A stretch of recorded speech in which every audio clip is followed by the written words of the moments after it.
It's for the booze, the Scotch whiskey. No way, no way. It isn't for me, Tony. It's for Irma. Well, who's Irma? She just loves Scotch whiskey. She's the assistant bookkeeper over at the hotel.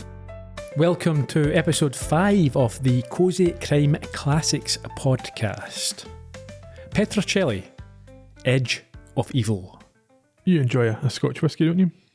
No, not even in my drink. I've had plenty, but enjoy it? Nah. Not a favourite? No. Oh well. How about yourself? It's nice enough. Take it or leave it. Single malt, are you? No, I find single malts, the whole concept... Pretentious? Yes, because blends are designed to taste better. Are so they? Drink that enough. Anyway, Who cares? let's not get into... Nobody's listening for this whiskey chat. No, I know. All you'll do is offend people who love it and think... Yeah, I think they're better than others because they have a single malt. With just a drop of water and one piece of ice. And I don't like peaty whiskey either. Or Freud. Yeah, any of these islandy ones, they're too... Talking about peaty... Really? He was in the clip. So he was. Bit of background I think we should establish here. Let's set the scene. I think this must be the first time neither me or you, myself or Irene, have ever watched an episode or knew really anything about the show. I certainly didn't. I couldn't have told you where it was based, and I didn't know if he was a cop or a private eye or whatever. No idea. He's not any of those things, it turns out. It's a show that we've been asked to do in the past. It wasn't the most overwhelming favourite, but we thought it would be an interesting one to add on to the end of this season. Yeah, but to confirm, to answer my question, Ian, did you know anything about it going into this? No. I mean, I only heard of it really through people asking. Mm-hmm. We've mentioned it a few times, obviously, in the trivia sections. Yes, so there's a bit of a crossover this episode in particular. I think it should be fun. I'm going to say right from the beginning here, I thought it was wonderfully ridiculous. Genuinely some laugh out loud scenes, interaction, some dialogue. And again, this is not necessarily a criticism in terms of what we're doing, but some of the acting was not great. It's not a procedural. You can say that. We'll get to that. But yeah. But it doesn't need to be. It doesn't need to. Listen, it was fun, but nonsense. Absolute nonsense. I'll say this. Nobody is watching this for the technical correctness of the legal system. No. And I don't think it's designed for that. So, but there's almost like we don't know anything about it. It's almost like someone they've never watched a procedural. I mean, I don't know how in depth they were back in the 70s. I mean, you'd already had things like Perry Mason and so on. This is contemporary with Columbo, which was also a bit hand wavy on the whole court thing. But there's no court stuff. Yeah, Columbo. But that's a decent point. I felt that this, of all the shows we've covered, this one felt the most dated to me. It was certainly more so than Rockford and Columbo. Not in terms of where it was set and the style, but just in the... Columbo's so well written. Exactly the same format would work today, but this wouldn't. No. Well, it wouldn't make sense. People would... It's kind of almost embryonic. You can understand why folk enjoy this show and then why other shows of this type maybe followed. Uh-huh. But I don't think, like you say, I don't think this show would... or this particular format would work as well now with modern audiences. Its description on IMDb could have also described the original Matlock. But it's a very different show. It's not that different a show. It's exactly the same show. Yeah. Yeah, I think so. Yeah, this almost to me felt like a spoof. You could have seen Leslie Nielsen at some point. Yeah, there was some parts of it, especially with the lead. I think he was... he doesn't take himself too seriously in this... No. episode. Whether that's standard, we don't know. Before we offend all the people who've asked us to listen to this, I didn't not enjoy it. That was great. Yeah. I just thought it was funny, it was hilarious. Very, off its time. Well, there's that as well. Mm-hmm. Okay, we've rambled on enough. Do you want to do, what have you got to do? Some socials and stuff? No? Yeah? Yeah, don't bother with those. Let's do the summary, I think. Crack on.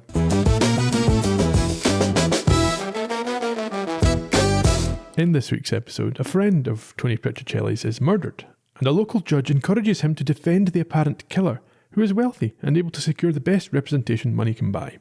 Persuaded of the accused's innocence, Tony must uncover crucial facts to undermine the weight of evidence against his client, amidst the disapproval of his friends. With justice and the dead man's reputation on the line, can Petrocelli secure an acquittal, or are things, for once, exactly as they seem? Thank you. Before we begin, I thought it was a strange title. edge of evil seems far more sinister than what is served up here. Yeah, it's kind of clickbaity, isn't it? Oh, edge of evil. I better watch it. Hang on. But I think there are a lot of aspects of this show that do that. We'll get to it, that over-dramatise what's actually happening in a very... I don't see the connection between the title and the story. No. This is the thing. So it's just like we've got a list of stories and we've got a list of titles and we'll put some of them together. Yeah. Maybe someone can explain to us. We've maybe missed something, but I don't see it. The edge of moderately bad. Yeah. 10 a penny bad guys. The cusp of, yeah. Okay. So, the credits. An upbeat 70s theme. Soaring theme is what I've written. Yeah, with an introduction that, in fairness, tells us what we need to know about the show. He's a big city lawyer, packing up, leaving for a small town, San Remo, Arizona. Which you probably have some trivia, but as an invented... It's not real. It's not at all. And he's going with his wife. But before we hear from him, we are introduced to Adam North. An angry Adam North and his wife in a large desert house as he snaps that enough is enough and he will not pay off who? Bob Warren. I think Audrey, the wife, she thinks that... I don't think her name's Audrey. Is it not? No, it's Eleanor. No, it's not. Yes, it is. Is Eleanor not Bob's wife? Oh, I'm getting mixed up. Yeah. No, you're right. Okay, let's rewind a bit. I'll keep that in. No, you can leave that. No, I'll That's keep fine. that. That's fine. Wait, which one's Eleanor? It's okay, Ian. Don't worry. Audrey. So Aubrey? We have Audrey, who thinks that he should, for a simpler existence, just do what's requested. Well, yeah, I think her suggestion is that he pays him off. Yeah. And she also says, what can you do against someone like him? Yeah. So we're given the impression that Bob Warren is a powerful man. Certainly a man of influence.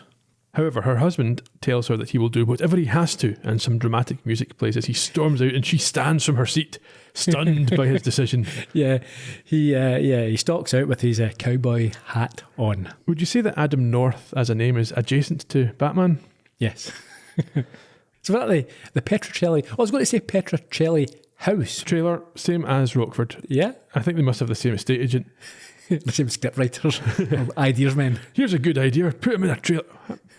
So Oh, we're doing it. We're doing it. He's in the trailer. They love it. So they're building this new house, and in the meantime, they're in a trailer on the site. We are at the end of a party. The guests have left, and Petrocelli praises his wife for her hostessing. And Yeah, what's her name? Audrey? No. Is it Eleanor? No. Maggie? Yes. Okay. They're all the same women, you know. I'll keep that in as well. She tells him that it was a fun party, and she looks pleased at his praise, although we learn later on that they do follow some fairly strict gender roles. But they're clearly in love. I think we see that throughout the episode. He tells her that she's like his mother and only knows that the party was good if everyone has stuffed themselves and there's enough left over for a subsequent party. After this nonsense, they enter their trailer to watch a rerun of an earlier news story that they have a personal connection with.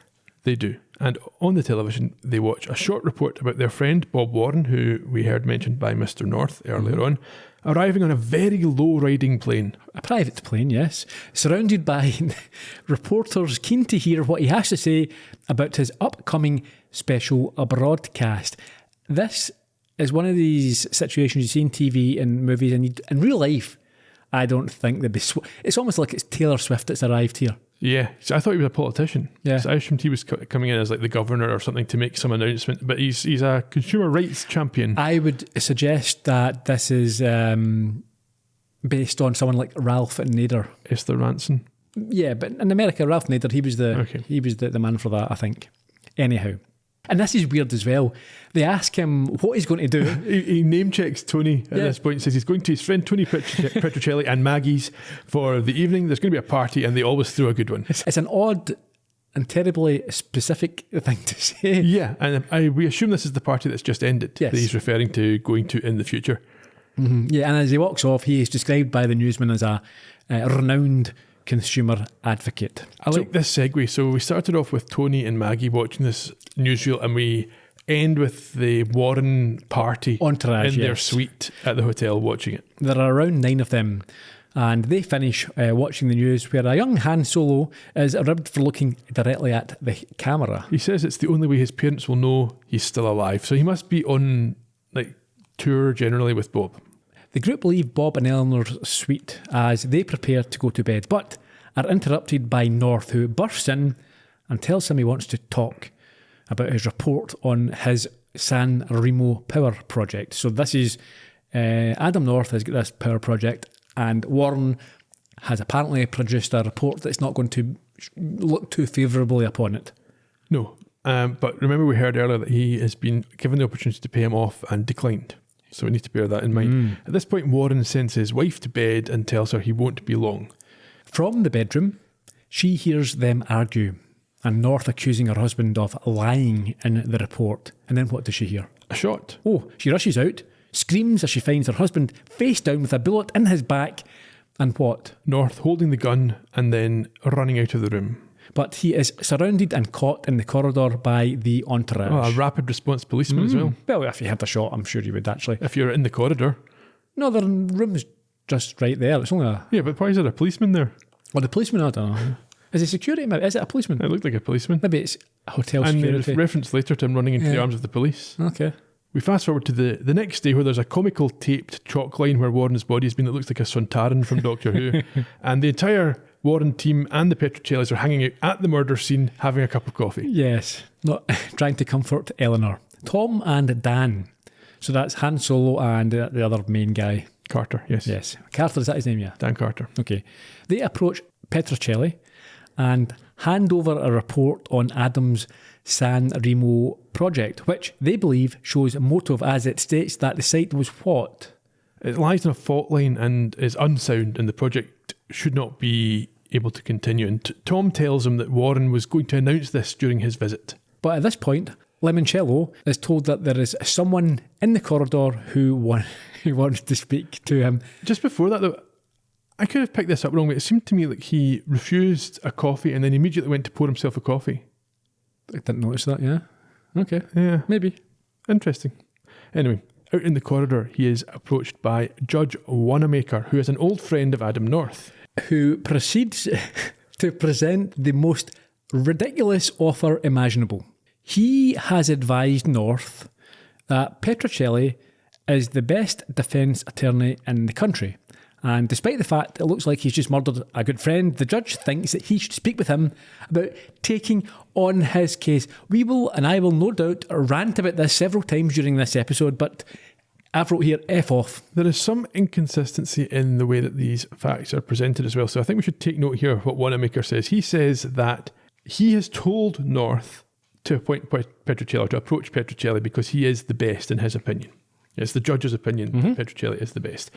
Tony's shocked about this. He doesn't think that he can do it, but although Wanamaker says he understands and he is sympathetic about the death of his friend just hours earlier, he, at this point, and I don't understand why he uses this term, unofficially asks him to speak to North. So I suppose he means without taking the case on, have a preliminary conversation with him, who he says, or who says himself, is innocent. If you're talking about conflicts of interest, this must be up there with a sort of dictionary definition. Yeah, well, I mean, Tony shows a sort of rudimentary understanding for the first of at least 3 times in this episode, saying this puts him in a difficult position. Difficult? Without realising it puts him in an almost illegal position. Yeah, as I was going to say, I don't think he'd actually be allowed to. I think any judge with control over the situation would say, no, you cannot, we're removing you from this, because they have to consider down the line appeals, etc. Yep. Not been properly defended or prosecuted or whatever. Remove all that at the outset, and this is the first big time where you say, you know what, they have no clue about how the law works. That's it. So Tony returns to the party, or the group. It's not really a party. Before that, I loved... sorry, are we going to call him Tony or Petrocelli? I call him Tony, mostly. Okay, let's call him Tony from now on. Tony agrees to talk, but he says, okay, I will do that, but you know what? I can't promise anything. Well, why would you be promising? I'll definitely take this case, no matter whether he's innocent or not. 100%. He goes back to the suite where Maggie is obviously dumbfounded to hear what he's agreed to do. Yeah, considering their friendship and the fact that they still have to look after his widow while she's here in their town. And so Tony turns up at the sheriff department in his moving truck. That's obviously what he uses to get about in. Yep. And before he enters, who does he speak to? Well, first of all, we see him park legally, which is the only time he does that in this episode. Okay. He then speaks with his friend Pete Ritter, a friend/employee, Yes. sidekick. I'm not sure what you would... He's an investigator for the attorney. I think they're quite close. But I'll come to that towards the end of the Again, episode. this is very similar to Matlock. He had a number of different investigators doing his sort of the dirty work, the footwork. Pete somehow has heard what's going on, but Matlock, you've thrown me there. Tony tells him that he doesn't have anything for him to do just yet. We next find him across from the anxious North, who is pacing as he protests his innocence. I'm not guilty. That's what the law says. The man's innocent until proven otherwise. But in this case, the district attorney's office is quite sure they can do just that. What do you think? I think you're innocent. Because the law says I am? Yeah, because the law says you are. I'm not going to lie to you. Look, why did you ask for me? You must know how I felt about Bob Warren. Because you're the best. Look, you could afford to hire almost any attorney in this country. I mean, why don't you do me a favor and get me off the hook? Mr. Petrocelli, I've lived around here for quite some time. I've made it my business to know about people. I know about you. Like what? Like you're honest. Like you can't be bought. Like I need you to defend me. Not because the law says I'm not guilty, but because you believe I'm telling you the truth. I'm going to be very hard to convince. Okay. Let me start by telling you about me and your friend, Robert Warren. Then you can decide for yourself, fair? Fair. You've heard about the San Remo power project. Yeah. You know that my company got the bid for the job. It doesn't really matter when I had to go through to get it. I staked everything I own on that job. Then there were months of surveys, ecological tests, geological tests. Everything was perfect. Clean bill of health. I mean, I was really feeling good. And then I got a phone call. There's a few things. First of all, full chat, I think, a technical term for this. In fact, I've written here, great full chat. Yeah. Next, going back to what Wanamaker said, he told Petrocelli that he had recommended him as a leading defence lawyer. But now North is saying, I know everything about you. I've been making it my business to know about people in this area, and I know that you will not be bought. And also, Tony says to him, you must know how I felt about Bob Warren. How? Because he mentioned him on the news? Wait, why would that relationship be common knowledge? Maybe the judge has told him if the judge is talking to him. Or also, you could say that, he's buttering up Petrocelli by saying how good he is because he wants him to take him on. It could just be in the way that he knows about him is because he asked his friend the judge who told him. Yeah. A couple of things as well. Tony seems overly idealistic. And I'm not saying having ideals is bad, but I think there has to be tempered with a certain amount of realism and cynicism in that line of work. You can't. Yep. This is the first time, not the last, in the episode where he waxes lyrical about the great sort of legal and justice system, which I think we can all agree is fanciful. So this is. Let's maybe talk about some of the tropes we've discovered so far. So I'm assuming that we're about to have some flashbacks, and I'm assuming that happens every week. I don't know. I believe so. We mentioned the truck being driven in part. We've seen it a few times. And also the question is, I wonder, do we see the house being built during the season? Maybe next season they move into the place? I don't know. Anyhow. So through his flashback, this is North's vision, we see the call from Bob where he apparently blackmails him by threatening to state that his project is built on a non-existent This fault line. angers Tony quite a lot because he doesn't like the suggestion that Warren is corrupt. Yeah. We see him go over to Warren's suite, and this time around we see had I been drinking tea at the keyboard, I would have spat it all over it. What do we see? Well, we see the real killer from North's perspective reach around a corner with a gloved hand, which, as you say, always seems to imply something, and pull the trigger and then throw the gun into his arms and disappear. Nonsense. Yeah. So when you say we see the killer, we don't see the killer's face. All we see is a hand going around a corner and firing. Yes. throwing a gun, which he catches like a hot potato. This is what happened to JFK as well. Honestly, at this point, I'm thinking, what the hell are we watching here? Yeah, before the killer runs away, unseen, leaving him to look like the guilty party. Tony's told him that he will be difficult to persuade, as we heard in the clip, but he's not particularly difficult. And, Nope, I didn't do it. Here's a story. All right, okay. North uses the power of extreme acting to talk him into... Well, he doesn't commit to this stage. He says that he's not ready to confirm that he's taking the case, and he does make another comment about not making it easy for him. He likes things to be made easy for him, obviously, despite being the best. And he heads off. Yeah, back at the office, Maggie is still against the idea of him defending North and doesn't think that he can believe his far-fetched story. I agree. I like her suggestion that Warren was too good a man not to have enemies. I'm not sure that's how enemies work. Anyway, Tony has sent Pete out to dig up dirt, in her words, on his own friend, which she is outraged about. On that, I've noted here, she makes my teeth itch. Does she? Yeah, just the whole, he was such a good man and all that sort of stuff. Yeah, like, no one, they're both so, it just seems so naive for their, like, the type of work that they do and what they must have seen over the years. And I think for someone to believe themselves or their friend to be genuinely good is usually a sign of delusion, isn't it? Of course it is. I mean, they can still be, that's the thing, it's like you can still, like, remember that time you get done for financial fraud? No. Okay, but you could be. Sometimes people do. That doesn't affect your character. No. Sometimes doing white collar. I mean, white collar crime is pretty cool. Yeah. Victimless. All crimes. No, not all crimes. No. The victimless stuff's good. Yeah. Go up against the man. Yeah. Up against insurance companies and all that. Who cares? Well, you see Rockford doing it. I would definitely. I mean, I've got my moral compass. Only reason I don't do a lot more things is because I think I might get caught and I don't want to be caught. That's as good a reason as any. Yeah. If I thought I could do insurance fraud, I would. If not, and I won't, but I would if I thought I'd get away with it. For the record. Yeah, where were we? Conspiracy to think about committing crime. Yeah, just thinking about it. Anyhow.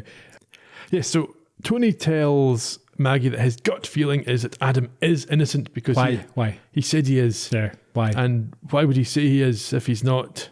Yeah. He also disagrees that this means that he thinks their friend was a blackmailer. Well, you can see though he's conflicted in this because he also maybe thinks maybe that is what it means, but he doesn't want to accept that at this point. He also tells Maggie that if he finds out that Bob was a bit of a wrong'un, he would have no choice but to destroy his name. But it would tear him to pieces. Yeah. He does have a choice. Don't take the case. Well, there's that. Maggie says that you shouldn't destroy the name of a wonderful man, but if he's corrupt, then he's not wonderful, so it doesn't matter. And we then have a hilariously bad scene where he reminds her that North is innocent until proven guilty. And she doesn't like the patronising tone. Oh, it really irritates me when folks say this. It's like you say that he's a whatever killer or an assaulter or whatever, and it's like, oh, he's innocent until proven. Yeah, but it's not being found guilty that makes you a killer. If you kill someone, you're a killer, whether you get found guilty in court or not. Oh, there's plenty of people. It's, you know, in society, we are allowed to say, do you know what, you cannot be locked up or punished by the government unless you've been proven to be guilty. But that doesn't mean to say, like, there are like gangsters and drug dealers and we all sort of know who they are, right? Or there's Al Capone, famously only get done for tax evasion. But we knew, people knew back then he was a killer. So it's just because he hasn't been proven doesn't mean to say that you have to believe that he's not been guilty. I know plenty of people have done bad things. Yeah, and the idea that without a criminal conviction you are entitled to be considered innocent by everybody in the world, even someone who knows that you're not because you did something to them and they saw you doing it. Exactly. It's ridiculous. Anyway, we're going off on a bit of a tangent here, a bit of a rant tangent. Very much a rant there, yes. Yes. So, yeah, she says, oh, don't patronise me, but it's talked around when he reminds her of her younger days and how he really loves the law and the legal system. And again, as I said, both seem incredibly naive and idealistic. Yeah, but him saying that the law is beautiful seems to be starting to work on her. That's what I'm saying, yeah, he talks around. Not completely, but she's on the way. Yeah, she's not angry with him anymore. It's like, oh, Tony, what you like? He's off now to see Mrs. North, but... No, before that, yes. This is one of the dreadful interactions we have. So after he says this, he is about to leave to see Mrs. North. Yeah. And as he's about to exit the door, she says, have you thought how it would affect Eleanor if Bob's shown to be a blackmailer? And he dramatically sort of pauses. That's what I'm saying. It's almost like Leslie Nielsen stuff here. Yeah. The score rises, dun, dun, dun, and he thinks really hard about it. It's terrible. Yeah. Yeah. The overdramatic and inappropriate score continues as we see Tony arrive at the North home where the seemingly unconcerned Audrey is sunbathing beside the pool. Again, this is another, I'm thinking, what WTF? My assumption is this is to demonstrate their affluence, the fact that they have this big house with a pool. You don't have, you can show that from an aerial shot or without just her being, she can be on the phone worrying, sitting with back in the day, sitting with a Scotch whiskey. No, she's got laps to do. Yeah, she's just having a relaxing old time by the pool. With a sangria of some kind. So, I must admit, I got this wrong. I texted you as I was watching this. The gloved hand, normally is because you have to disguise the fact it's not a white man. And then with her attitude here, I'm thinking, has she bumped off her husband somehow? Because she clearly doesn't care about him. He's in the jail, and she's just, can't stop me getting a few rays in. Yeah, well, priorities. What a... She also didn't marry him for his personality. Anyhow, he sits beside the apparently circumspect wife, who is understandably not happy with his involvement. What time did your husband leave home last night? 9:30 thereabouts. Were you aware that he's going to go see Bob Warren? Yes. Do you know why? Do you? You're not making this any easier for me, Mrs. North. I'm not trying to. Your husband's life could be at stake here. I realize that. That's why I can't understand why Adam wants you to defend him. Oh, I see. In other words, you think that my friendship with Bob Warren would hinder me working for him. Yes. Yes, I do. I fought Adam when he told me. I don't think that you would intentionally get him convicted. But just how hard would you really try to help him? Let me tell you something, Mrs. North. I don't particularly like your husband personally, but it would be the easiest thing in the world for me to turn this case down. You know, I feel a lot better about it, but I haven't yet, only for one reason. You see, your husband just may be innocent. Now, that may not be enough to win the case, but it's a start. And if he is, I'm going to do everything in my power to get him off, with or without your help. Mr. Petrocelli, I'm sorry. I just had to know. Okay, now that you know, are you going to help me or aren't you? If I can. So they go on to discuss the conversation that she had with her husband before he set off to kill Warren, or supposedly kill Warren, and Tony asks whether he carries a gun. And she says, yeah, sometimes. He's got a license to carry. She asks at this point, kind of as an afterthought, whether it's possible to see him. You could have been doing that, this is what I've noted here, you could have been doing that rather than sitting on your arse sunbathing. Well, now that she's done with the sunbathing, she's interested in seeing her husband. Tony tells her that he'll arrange it, and he says he will make every effort to help. She had also said as well there that she's angry that they didn't pay him off because now their life's in tatters. It would have been easier just to give him the money. The money, yeah, they could afford it. So Tony strides off with powerful music playing, and we then next see him with his tyres squealing as he parks in a space marked official. He's such an aggressive driver. Oh yeah, yeah. Yeah, he puts a little sign up in the window saying People's Exhibit so that it won't be towed or moved. So it must be at the court or the police station somewhere. But he kind of ends up just in this big courtyardy area. Yes. He walks to the sort of town courtyard centre where Pete has got some bad news. So this whole scene, he just goes from... He walks in a straight line and he keeps meeting different people that are part of the story. Yeah, the director's like, okay, we've got a lot of shots to get through the day, guys. Yeah. You start walking out, and then you, and then you. Yeah. So what's this, the good bad news that he has? Pete doesn't have any dirt on Warren, which I suppose is good. It means that maybe he's not corrupt, or if he is, he's really good at hiding it. Yeah. So Tony tells him to find out who was staying on the 7th floor of the hotel, and then confirms to him that they are officially on the case. So he's taken the job. Yeah. Pete asks him if he should check for any unregistered guests, which must be some kind of euphemism because Tony tells him he has an X-rated mind. I think back in the day, married couples might, check in as Mr. and Mrs. Smith or someone else to use it as a bit of a whatever. I thought they maybe meant someone that had been brought up to a room. It wasn't officially a guest. Yeah, potentially, yeah. Tony continues into a courtyard where he meets what looks like an Amdram flash mob. Yes, he's accosted by the entourage led by Tom, and they're not happy that he is taking the case and accuse him of selling out. This scene... There's so much to talk about in this scene. And we have to unpack it. First, can we just say, some absolutely dreadful acting. None of this group will go far in the acting business. I can you can say guarantee this. They do not know how to act. Especially not the one at the back who looks like Paul Rudd out of Anchorman. It's just atrocious. I was laughing at this. The two women are particularly angry. One of them doesn't get to speak, she just scowls. and the other one sarcastically acknowledges Tony as Bob's childhood friend and sarcastically thank him for the party, which he then responds to just on face value. No problem. No bother, yeah, I'm glad you enjoyed yourself. What are they wearing? Tell me what they're wearing, come on.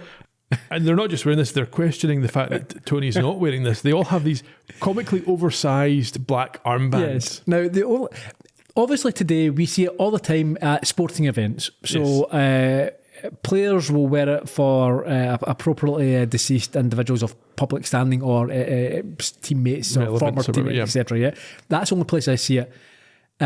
Was it the standard back in the then, 70s? the 70s, that you would do it for just like someone you know? It's not just that. Where did they get them from? This is only why like the did they next have day. them? Yeah, is it just in case someone gets murdered? Where did you get these from? Did they run down to the local funeral parlour? Was Tom or Dan, did they start dishing them out? Did they cop a suit? Why do you have them on you? You never know when you might need one. Oh, Dan. Oh, look, guys, just take one. Don't ask any questions. Tom, which is Harrison Ford's character, tells Tony that he's a vulture and has no right to speak for Bob when Tony tries to tell him that Bob would believe in the right to innocence. Being presumed innocent. Yeah, Tony goes on the offensive with his idealism again. Tony's not interested in what they have to say because they are emotionally upset as opposed to the other kind of upset. Physically upset, yeah. But all Tony says is, look, I'm going to do my best. I really miss my friend Dan. Can we still be friends? He's just met them yesterday. Yeah. And then as he leaves, next in line is Eleanor, who's on her way to meet these others. He tells her he's just talked with them and hopes that she understands why he's doing it. And she says, no, I'm puzzled. Yes, we were friends. Why are you trying to get the guy off that I think killed my... That I saw kill my husband. Yeah. I saw him with the gun in the room. Yeah. Now, don't get me wrong here. The justice system requires everyone, and it's best for the victims and the family of the victims in these sort of circumstances, that the accused does get the best possible defence, because you want to know what the truth is. Well, some people do. Yeah, unlike in Making a Murderer and all that. But no, it should be if he can defend, if a defence lawyer can vigorously put up a defence for the accused, and he's still found guilty, then it's for everyone's benefit. Yeah. You know, the right person has hopefully the best possible chance of being convicted. You often see this, but it's understandable. Yeah, it's your husband or what have you, but it's not understandable. I understand her now that she doesn't want him doing this job. Yeah, of course. Because it feels like he's turned his back on them and he's betraying them in some way. And in fairness, she's not angry or aggressive. I think she is just confused and puzzled on why he would be doing this. But she does stand up to him a little bit when he tries to say that he's sorry for the fact that she has to testify. And she says, no, I want justice too. I'll be going out there and giving them the truth. And that she will try and accept his promise that he's going to see justice done. Yeah. You know, she's been fair, probably too fair. I don't think... No, she should be angry, maybe. Yeah. So she moves on, and next in line is the prosecutor, Daly, who's queued up to see Tony. He approaches, and Tony notes that he's only taking this case because it's easy, and he wants to get one back because he's 3 down. Yes. Daly denies this and states it's just a job, to which Tony responds that to him it's a career, and then denies the offer of a plea. He's so worthy. It is, it's so worthy. It's terrible. It's sickly. Daly says, like you say, he's willing to listen to any offer that Tony has, but Tony says, no, we're pleading not guilty. I mean, this is based on a hunch. So you might say, on a hunch, I think he's innocent. But you have to listen to the plea deal because it's only a hunch. And he's not got a lot of time to prepare this defence because this is the day after the killing and the trial's tomorrow. I don't know. This is TV land nonsense, isn't it? How can he possibly do the groundwork, the research and stuff? Well, to be fair, takes away the question of why is he allowed to introduce evidence in the middle of the trial. Because this is literally 2 days after the crime, so let's be fair. I mean, if you want justice done, you have to give all parties the chance to do their work. You would think. Anyhow, that's not what happens. Tony naively almost challenges him on the question of premeditation, and Daly points out a really basic fact that Tony should obviously have understood previously. Being the best defence attorney in the country, yeah. It's like, yeah, it doesn't matter whether there's a fault or not. He was angry about it. Yeah, he thought there was. Yeah. He also tells him that he's going for murder 1 because he has motive, opportunity, and an eyewitness. But he's not really got an eyewitness. Kind of got an eyewitness. He was at the scene with a gun. An eyewitness to that. Yes. Anyway, Tony now returns to the car park where he is. Oh, that again. If we're talking, he was attacked.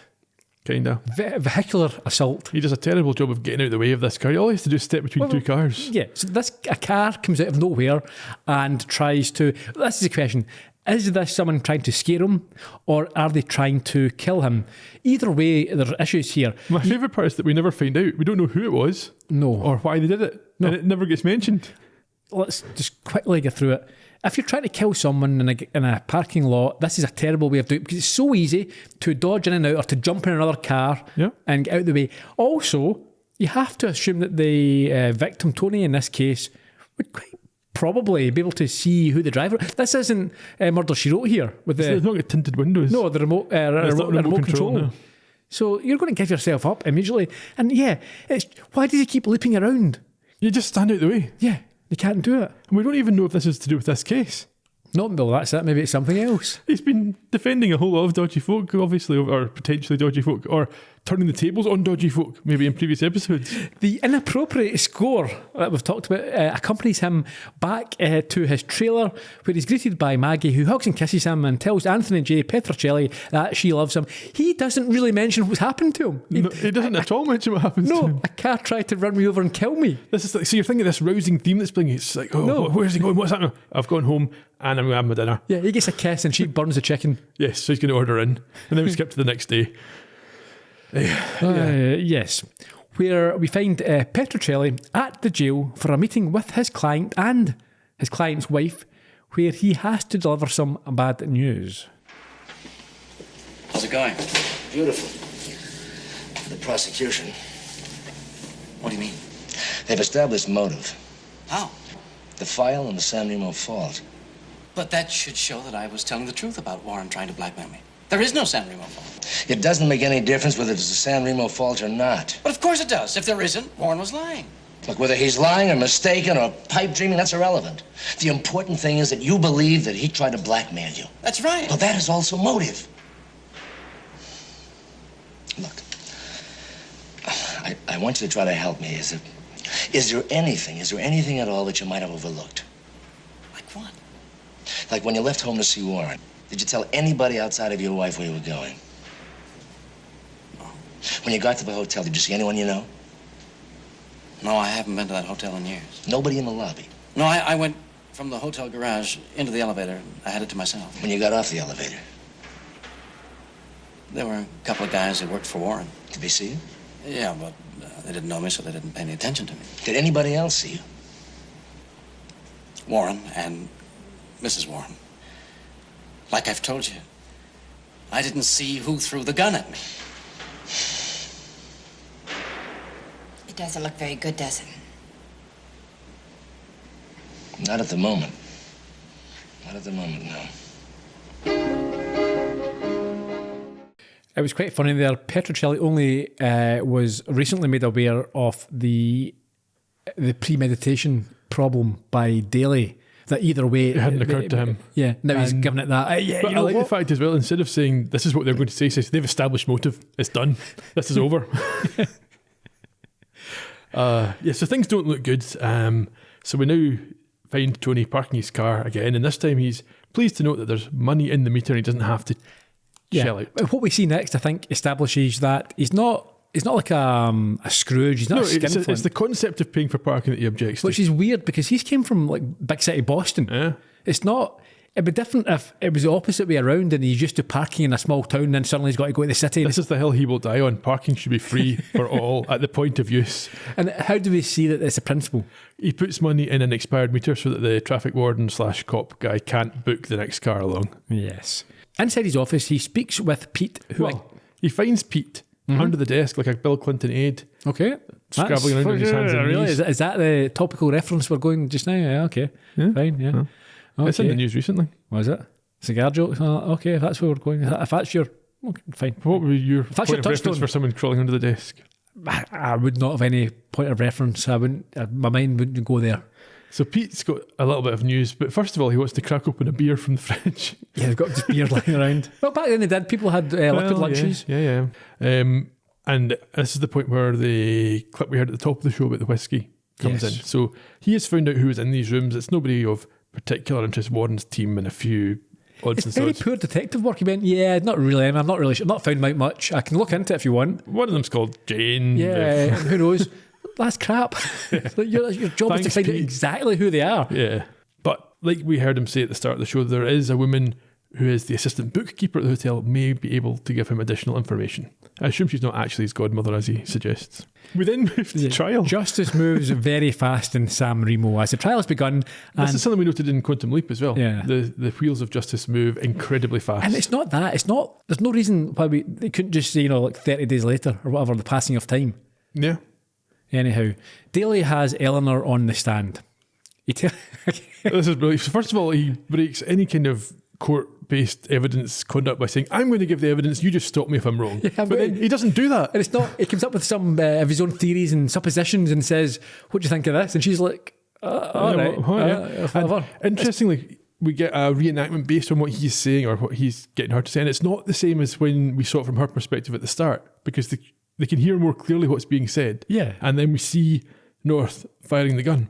The whole point of her being there is to be questioned and examined. It's not for her just to listen to his in the world nonsense. at no point objects to the leading of the witness. And the judge is sitting there going, same thing to me. Fair enough. The judge says nothing. All the judge says is to the jury, don't you talk to each other at the end of the night. Oh, there's not a semblance of detail or accuracy. And again, it doesn't have to be, but come on. I think there's a lot of stuff in this seems to have been written with what does the audience expect, what does the audience understand, and how do we explain to the audience what's happening. So a lot of the stuff is like, here is premeditation, this has to be considered. But what the audience, they think, don't care about is how court cases work. Okay. After simply stating a theory, he finishes by saying, you're a witness, as if that's it. Yeah. And Tony now rises to cross-examine his friend, and she confirms that she didn't see the shooting happen, cannot positively state that Adam fired the shot, and Tony then stops himself before raising the question of the apparent blackmail. Yes, well, he starts the question. Yeah, and then rather than bringing this evidence in, he says, actually, no, it's fine, we'll leave it. This is my cousin Vinny stuff. Between the both of them, they've not got a clue about court procedure, and doing that does more harm than good. You raise a suggestion of some accusation. Yeah. So in their head, it's like it could be really terrible. It could, you're leaving it to the jury to fill in the gaps. Yeah. It's shocking lawyering here. Yeah. Really, really bad. The prosecution only has one other witness. It's a policeman who testifies that the bullet that killed Warren did indeed come from the gun that Adam North was found possessing.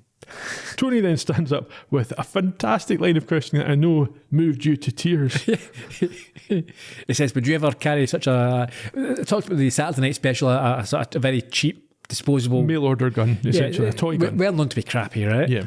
So he says to the cop, would you ever consider carrying such a weapon? He goes, no. And then he says, this is his gotcha bit, he goes, neither would my client. What are you talking about? Case dismissed. They all cheer, freeze frame. Well, I don't understand his logic. Yes, your client wouldn't have that gun if that was his, if he's into guns and he wants a quality piece and he's a rich man and he can afford the best, that wouldn't be his weapon of choice. Yes, but if he was going to commit a murder... Yeah, he would buy a cheap, disposable, untraceable one. License to it, yeah. Yes, that's what he would buy to do it if that was your murder gun. Yeah. It means nothing. It's just crap. Daly stands up and says, that's the end of my case. I don't need to prove anything more. He's done it. She said he did it, and he says it was that bullet. That's the end of the case. The judge calls recess until the next morning, where Petrocelli will be able to put forward the case of the defence. So Tony returns to his office where he wants to hear from Pete, who conveniently then comes in the door, as if that's his cue. It looks like he might have something. He hands over what? A letter of some kind which pleases Tony. The report, I think, maybe. What is the report? We don't find out just now. But we don't find out at all. I think we do. Do we? I think we will. We'll get there. This is something that's been brought from the hotel, is it? Maybe. We don't find out. He just hands it over and goes, there you go. He looks through it and it's clear that it's something of substance because he sort of smiles a little bit. He gives Pete an important instruction at this point. What's that? He has to find out where Warren was 10 days ago and then trace every single call that was made from there to San Remo. Again, this reminds us a bit of the Murder She Wrote episode that we watched, where there was the calls between the Boston office and Cabot Cove. Yes. Pete leaves and Tony grins and admits that he thinks he's solved it. Okay. Oh, Back in court, next and morning. we've got Aubrey North. Audrey. That's what I said. Okay. On the stand. Her name's very important. Yes. She testifies that her husband told her about this blackmail and says he was furious when he left to kill Warren. No, he intended to fight him publicly. Daly has no questions. Why would you have any questions? It's just diabolical. He's proved his case. Some of the worst legal minds I've ever seen. All three of them, both lawyers and the judge need sacked. Daly makes a motion of boys will be boys. Yeah. Pete arrives with something for Tony. Which causes him to call whom to the stand? Dan Carter. I don't even know if this is legal. This must be the phone records.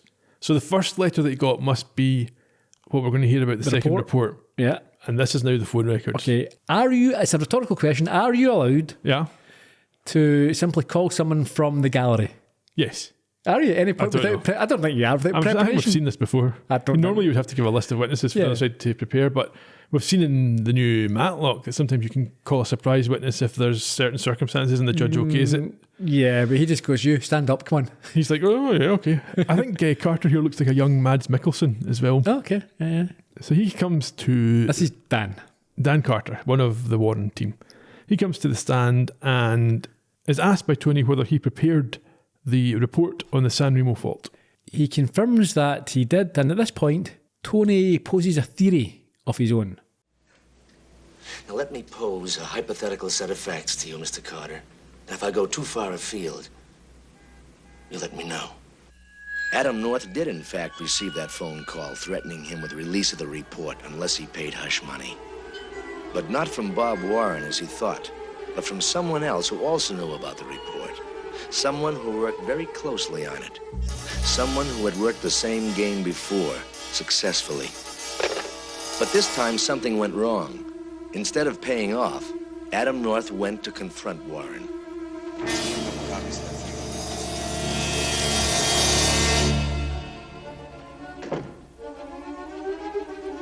Things weren't going according to plan. One thing was certain. He knew that if North told Warren of the blackmail attempt, everything would blow up in his face. In a panic, he went for his gun, the .25 caliber Starfire, the Saturday night special. He figured there was only one way out, and so he decided to kill. But not Warren. He was trying to kill Adam North before his secret came out. And just a small movement at that time killed Bob Warren and saved Adam North. Realizing what had happened, he threw the gun, which North, by reflex, caught, was seen by Mrs. Warren, and ran right into the arms of the police. Fire!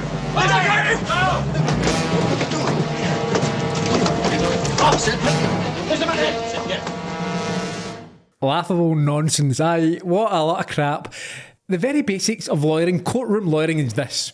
Objection. Sustained, overrule. Not one person's objection. He stands up and says, I'm just going to say things that could have... I put it to you that this happened. Yeah, you can put it to me, it didn't happen. It's not a question. Carter just sit like that and go, okay, what's your question? Carter's sitting there going, no. He's just saying things. So after this, we then see Tony talking to the jury, but Carter's still on the stand. So I don't know if he's just freestyling or if Carter's had to wait until the closing arguments are presented, because Tony refers to documents that we haven't seen him talk about in court, but he talks about them as if the jury know about them. Yeah. Okay, so this is the document that Pete first handed over back at the office, yeah? This is the report. So this is a second report in the San Remo power plant case saying that the first one was in error and there is no fault. How did they get these reports? So the housekeeper at the hotel that they gave the whiskey to stole it. So this is definitely admissible in court. Not admissible. And why would why would that just be lying around there? If you've done this, right? Yeah. If you burn you destroy the evidence here. Yeah, well, immediately you wouldn't have that second report lying there. And the maid just walked in and it's what headline evidence with a red arrow pointing at it. Dastardly fake report scribbled on it. Remember to delete. What are we talking about here? And then the second bit of evidence that we saw Pete bring in is the phone records showing that it was apparently definitely, or maybe a testimony, because he talked about a Dallas hotel operator giving sworn testimony that it was Carter who called Adam North to threaten or to blackmail him. How would they know that? The call must have come from his room in the suite where they were staying. But the warden could have been there. Yeah, they were all living together. You see it. We've seen it earlier on. Yeah. So he's with them in all these places. No, it was proven.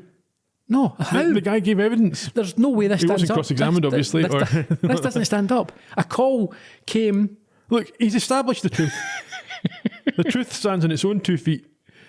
The gallery apparently believes this as it gasps and North and his wife grin while Eleanor bows her head. The judge has said nothing. Like, okay, case dismissed or whatever it is. They just accept it now. No, because he's not in charge. It's Tony. So we fast forward to the airport. Do we assume that the jury therefore have found North not guilty that Carter's immediately been arrested? No, he might be, but no. They would have to do an investigation. This is one of the things. No, they didn't last time. What time? Into North. They just arrested him and charged him and he was in trial in 2 days. Maybe. Carter's probably been executed. I suspect that's what's happened is they've taken him straight outside and hung him. And that's why we don't see him again. It's Arizona, isn't it? Yeah, well, Arizona. Sounds the same as Wild West, isn't it? And he's now dead. So I think we can assume that's definitely what happened. And we're now at the airport where everyone's quite happy about it. Yeah, things get weirder. So Tony and Maggie screech up to the airport in their truck like a couple of suicide bombers. If that happened today, they'd be shot on sight. Yes, but this is pre-9/11. You can do what you want. Yes. How does he think he's going to get off parking, or how does he think he's going to be allowed to park right outside the main door? He takes your advice. This is something you literally suggested days before we watched this episode. Yeah. He raises his bonnet and he should probably put his hazards on. That probably would have sold it. Yeah. To make it look as if it's broken down. Yeah. They rush to the gate to meet Eleanor before she leaves her home. Everyone's all smiles here. Yeah, she's totally recovered from having witnessed her husband's brutal murder and having him die in her arms 48 hours earlier. maybe 72 hours. Maybe. Tony and Maggie, they've got big grins on. I've done my job. Look. She's pleased that Bob's name has been saved, even if Bob is himself dead. And Maggie tells her to write before she heads off through the gate, which is very sort of lo-fi as well. Yeah, one woman passing through a couple of suitcases and a table, a folding table. Yeah. And it says adios amigos and a big sign above the gate, which is a curtain. There was a scanner. Yes, one, I think. But that was just a guy inside it. Going beep, opening up the suitcase as it gets by and moving it forward. This is where I found the gender roles became quite clearly established. Okay. Maggie tells Tony that he's okay and he's now going to treat her. They're going to pick up Pete to go on a 3-person date. Uh-huh. And for the first time ever, she's going to get to choose where they go. So for their entire married life, she's never yet been able to choose where they go for dinner. She's been to a steakhouse and she's a vegetarian. And this is a treat for her. She's going to get to choose this one time. She's going to choose where they go. Do you think maybe he's been sarcastic? No. No? No, she seems quite pleased about it. Okay, fair enough. Yeah. However, their plans are disrupted. Well, he is paying for it. He's the breadwinner. Yeah, well, why shouldn't he get to say? He is a man, he's the one who lays down the law and she has to abide by it. And that is how things should be. Yeah, well, I'll leave that to you to... No, I was not saying that's my opinion. Okay. This edit's going to be fantastic, do you know that? You think this has all been taken out, but it's not. Why would it be taken out? It was quite clear. Yeah. Uh-huh. Outside, they discover a problem. Yeah, despite his cunning plan, Tony ends up chasing his truck down the road as it is being towed away. And Maggie gives it the old Italian hand wave. Those fingers, the Vicky signs and all that. That's what you get. And that's the end. Yes. And so your first taste of Tony Petrocelli. It was kind of absurd, wasn't it? It was very... absurd is a good word. And absurd can be brilliant. Absurd as paintings, absurd as the music. Absurd as law. Jokes, which I think that absurd as law, yeah. So it's not a criticism. I thought it was brilliant. I'm happily going to watch another episode. I enjoyed it. Yes, no, I think it was good. We don't really know how it sits in the context of the show. Hopefully next week will give us a bit more insight into that. I'm actually keen to find out if this was like a one-off or is it always this silly? Yeah. And I would be keen, so people who have asked us to cover this, listeners who have asked us to cover this, or any listeners who have watched it, a few years ago or maybe even in its original run, can you tell me, was it known to be this sort of campy and what are the draws for the show? What should we have been looking out for? That'd be good to hear. Yeah, but I'm saying, but was that accepted? Did they know back then that it was silly and nonsensical? It's very watchable. Oh yeah, put it that. And if that's what they're aiming for, then it worked. Yeah, for sure. Yeah, I think it was successful enough to get a second season. Yeah, I've got a little bit of trivia, but we should wait till after we do the people. Okay, we'll try and rattle through these. There's always a lot, and I think. And we're already past the hour mark. So. All right. Oh, jeez. Okay, I'll hurry up. Normally, I don't do the main stars, but I think in this, no criticism of Petrocelli. I don't think he's as big a name as say James Garner or Angela Lansbury. So I might look at him as well. But we will start with the original air date, which was the 2nd of October 1974. It was directed by Irving J. Moore. He died in 1993, aged 74. This is his first of 12 Petrocellis. His work also includes Dallas, Dynasty, The Croft Super Show, Wild Wild West, 77 Sunset Strip, Gunsmoke, Perry Mason, Hawaiian Eye, Tightrope, 8 is Enough, and Maverick. 2 writers, the first being Daniel B. Ullman, who died in 79, aged 61. The second of his 2 Petrocellis. I think he also wrote on the first episode, I'm not sure if the pilot, but the official first. His work includes Policewoman, Starsky and Hutch, The Rookies, The Incredible Hulk, Mannix, The Mod Squad, The Fugitive, Gunsmoke, Laramie, The Life and Legend of Wyatt Earp, which he had an Emmy nomination for. Dozens of westerns were churned out by him in the 50s, like literally one every couple of months. That's quite good. And his father was the personal manager and good friend of Rudolph Valentino. I'm glad you didn't say Hess. The second writer this week was Mel Goldberg. He died in 2015, so he outlasted him by some way. His final work, I'm sure he'll take a lot of pride in it, was Erotic Images in 1983. So that's quite a gap, isn't it? 83 to 2015. Art is art. He also wrote for the $6 Million Man, Hawaii Five-0, Dan August, Hang 'em High, The Big Valley, Mod Squad, Mr. Novak, Deadline, Studio One, Danger, Crime Syndicate, and Tales of Tomorrow. He was the father of LA Superior Court Judge and former prosecutor Hank Goldberg. Okay, the cast. As I said, we will look at some of the starring roles.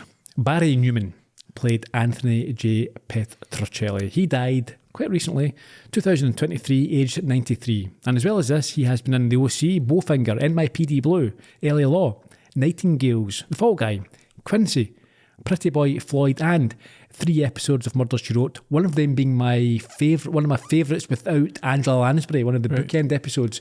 He played a cop who became a lecturer, a little bit like Columbo goes to college.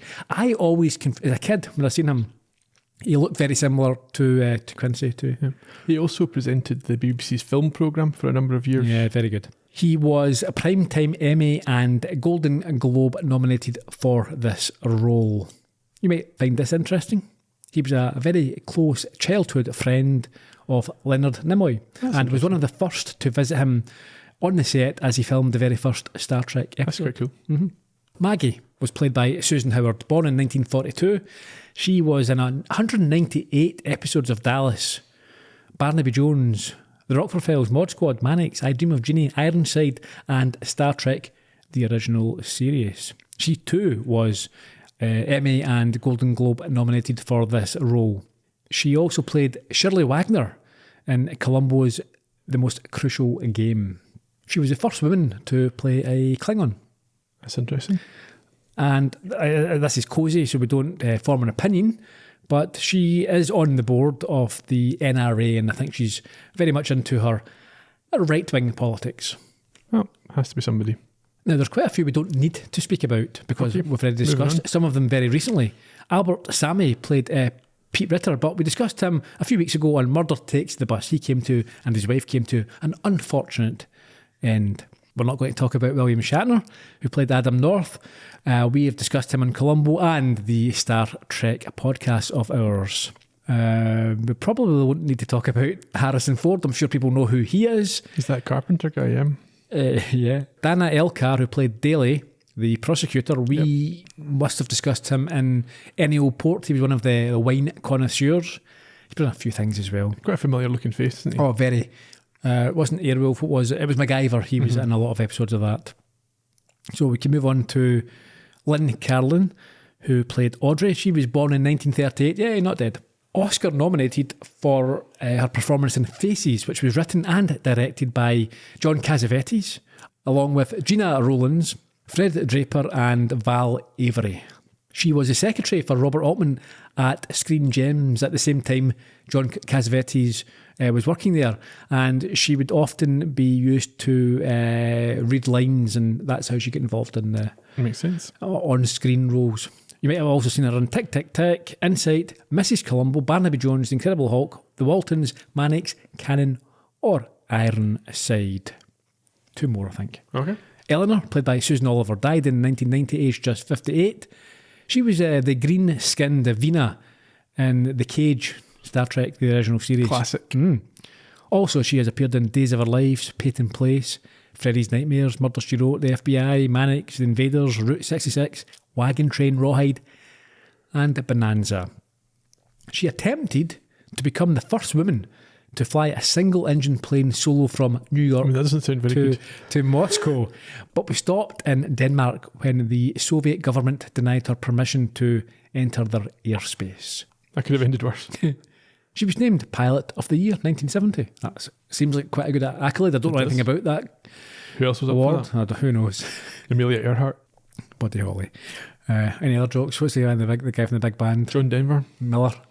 That's the golfer, Payne Stewart. No, that's any more. No. She's also apparently an expert on baseball. Okay, that's a string to your bow, I suppose. Dan was played by Morgan Paul. He died in 2012, age 67. He's been in Blade Runner, Patton, GoBots, Quincy, Ironside, the FBI, the Waltons, and Gunsmoke. He was a stand-in line feeder for Harrison Ford in Blade Runner. And finally, just a quick one. The judge was played by a chap called Bob Which Hart. judge?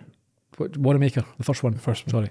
Played by a guy called Bob Hardy, also known as Uncle Bob, and I think he was a very well-known broadcaster in the Arizona area for many, many number of years. Okay, a couple of bits of trivia. Do you want to go first then? Yeah, okay, so location stuff, the airport stuff was at the Tucson International Airport in Tucson, Arizona. The hotel exterior was 1400 Geary Boulevard in San Francisco, which is now a senior living facility run by Sequoia Living. Oh, there you go. Ford and Shatner. This was an early Star Trek, Star Wars intersection, apparently. Perhaps there's a listener, or some listeners who can give us an earlier crossover here. This wasn't the first? I don't know. It's pre-Star Wars. Yeah. So, is it? Yeah, has it? I mean, was Alec Guinness and William Shatner together at any point? Who knows? That type of thing. We shall find out. Oh, but I didn't mention Glenn Corbett, who played the victim, Bob Warren, but I don't need to because I think we've also discussed him in Star Trek. And, you know, as I've mentioned there, there's 4 actors who've appeared in the original series: Shatner, Corbett, Susan Oliver, and Susan Howard. And both Harrison Ford and Morgan Paul played Blade Runners in Blade Runner. I think that's all I've got. Okay, so what about next week? You tell me. Oh, well, we're going to return to the world of Petrocelli for the final episode of this season, but we do encourage you to start giving us your thoughts for another run. We need some engagement on this, so if you want us to come back and do more shows like this, we want to know what you want to hear about, what you liked, what you didn't like about these 6 episodes.